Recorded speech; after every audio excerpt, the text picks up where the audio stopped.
jibber jab, bamboozle, nuka noozle, bippity bop, she called. You jibber jab, bamboozle, nuka noozle, bippity bop, she called. I mean, you keep on talking, but you don't know where to turn it off. Welcome to the weekend. I'm Jon Caldara, president of the Independence Institute. You're watching Independent Thinking. So, you know any guests in Hotel Colorado? Colorado's got about, 20-some% of people in Colorado state prisons are there for nonviolent drug offenses. We're paying a lot for that. To talk to us from the state legislature, Ellen Roberts from Durango. Welcome to the Eastern Slope. Thank you. I appreciate it. Now, you've been in office now 4 years? This is my third year. You enjoying it?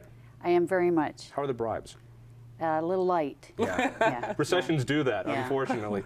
Christie from an organization that we've worked with, which is the Colorado Criminal Justice Reform Coalition. Did I get that right? Yep. In other words, let the smokers out of prison. Is that the best way to put it? No, but No. I'm not going to bite. You're not going to bite. All right. Let's start over here. We spend a fair amount of money putting people in prison here in Colorado. Mm-hmm.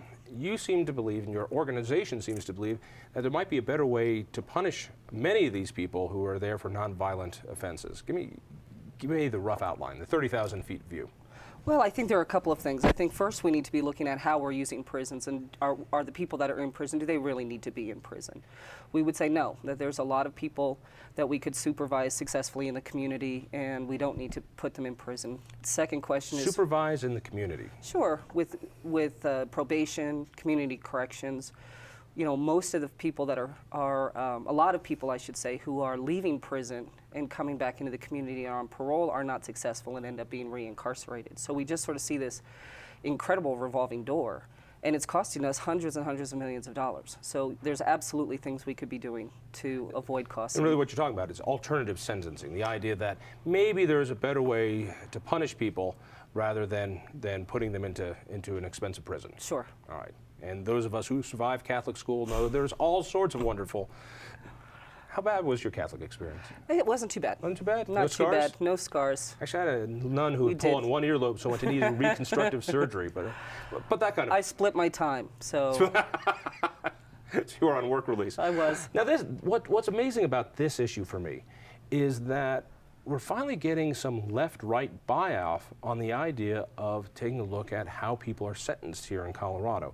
Those of us who are Republicans have traditionally been what we call strong on crime, which is let's get those bastards. Let's have a 3 strikes you're out law. Let's make sure people are in prison. And there's a reason for that. When people are in prison, they can't hurt me. I like that about prison. But given the state of the budget, how big is this issue? It's a big issue, and I think that's what brings a lot of people to the table. It's different. The motivation is different. Christy and I come at it probably from different directions, but we land in the same place. And that is that the state of Colorado is spending way too much money on building new prisons. We're incarcerating people who probably don't belong there. But for me, number one is public safety, because we have seen a reduction in crime. I think it's important from the state government perspective, from my perspective. One of the key things we are to do is to help provide for public safety. And so people should feel that those who commit bad acts, crimes of significance, should be put away for a certain period of time, and perhaps even for their life. But the question is, are we casting too wide of a net, spending too much money on prisons? What does it cost to keep somebody in the Hotel Colorado? $28,000 per year. 28 grand per year. That is just regular. That's a regular bed. If you go up to maximum security, so you're if you get talking a queen size bed or one of them that goes up and down, it costs more. How much for maximum security? I think it's something like 60,000. That's down in Canyon City, and maximum security.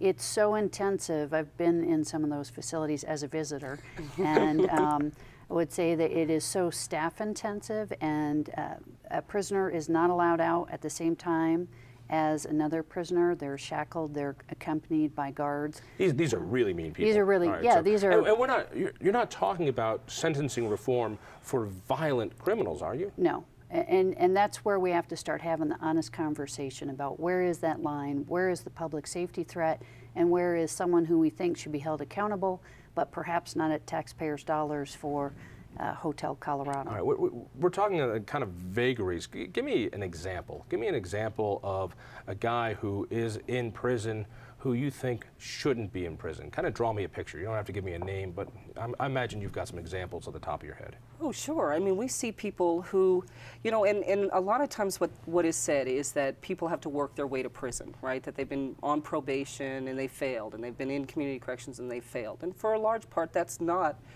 an unreasonable statement to make. It's not true in all circumstances, because you'll find people that have serious mental illnesses or people with long-standing drug addictions who will be on probation. They don't get treatment because we don't fund treatment in Colorado. And so... When you say we don't fund treatment in Colorado, what do you mean? I think we're 49th in the nation in our funding for substance abuse and mental health treatment. Is this for people in prison or people generally? For instance, if you have a problem with alcohol and you go down to your county offices, is there no assistance for you? Well, it depends. I mean, I think we have one of the lowest averages in terms of our state investment in both substance abuse treatment and mental health treatment, despite the fact that the connection between people who end up in the criminal justice system or people who get deeper into the criminal justice system and in prison overwhelmingly have past histories with either substance abuse or mental health problems. And we're not funding that at the community level. And then where we do fund it is often for people in the criminal justice system. So what ends up happening a lot of times is people have to get busted to be able to access treatment, which doesn't make a lot of sense to us in terms of where we put our treatment dollars and where do we make investments. And so then people can get deeper and deeper and deeper into the system because we've never actually address some of the underlying problems around addiction and recovery and mental health stability. So we see it all the time where you'll have people that relapse on probation. That's a probation violation. Relapse. So well, in other words, yeah, let's try to put a Bob goes to prison because he was caught with what? What's going to land you in prison under Colorado law for drug use? Well, any possession of any quantity of drug other than marijuana is a felony. So trace on a mirror, trace, you know, on a razor, any quantity of possession.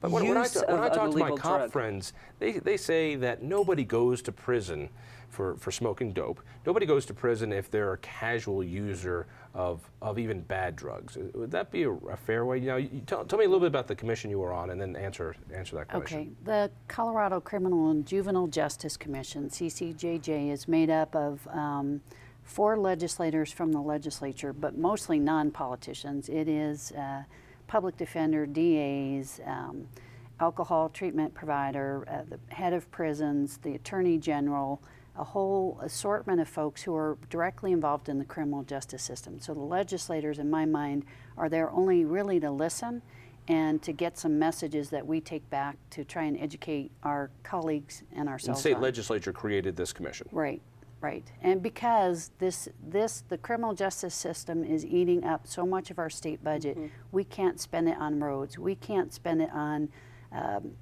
fireman safety, the kinds of things that people, almost everybody on the political spectrum will agree on a certain few things that government should pay for.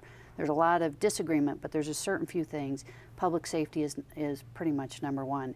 And we are having to cut back tremendously on that because we're spending so much in corrections. But it goes to what Christie was saying. When we release people who get in prison because of mental health issues, drug or alcohol abuse issues, and they don't come out any more rehabilitated, it becomes a revolving door. So, and for some, eventually prison is the safe place to be because it is a fixed environment. Somebody brings you the meals. Let me take the cranky Republican viewpoint on this.